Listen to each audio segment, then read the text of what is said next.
Hello. My name is Faith. When I was 11 years old, living in Trinidad and Tobago, my life took a turn for the worse after my mother had to undergo an emergency operation. She spent 6 months recovering in the hospital, leaving me alone at home. With no siblings and an absent father who only visited sporadically, I had to learn to fend for myself. I taught myself to cook basic meals like rice and beans, and to sew to repair my clothes. During this time, the bullying I faced at school grew worse. My classmates taunted me about my weight, looks, and intelligence, destroying my self-esteem. I started to hate myself and resorted to self-harm. I scratched my body until I bled, and eventually, I turned to razor blades, knives, and scissors, seeking any sensation to cope with the pain. One night, overwhelmed by the bullying and my isolation, I decided to end my life. As I prepared to cut myself deeply with scissors, I suddenly heard my mother's voice in my head, telling me that she needed me.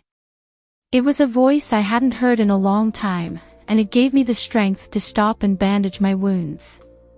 The next day at school, my teacher noticed the bandages and asked if I was okay. I broke down, revealing everything I had been going through, the bullying, the self-harm, the starvation. My teacher began to cry with me and took me under her wing. With her support, the bullying began to subside.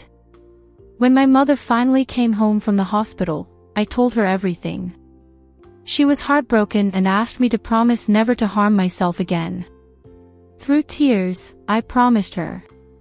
Because my grades had suffered, I had to repeat the grade, but this turned out to be a blessing. My new classmates were kind and respectful, and I made many good friends. My mother started attending church and invited me to join her. Although I was initially reluctant, I found comfort in the singing and the community. Over time, my mother and I both embraced our faith and were baptized.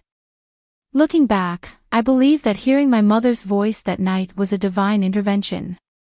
It was as if the Holy Spirit knew exactly what I needed at that moment. My message to others who face bullying and despair is to hold on and have faith. Things will get better, and there are people who will love and appreciate you just as you are. Trust in God, and you will be okay.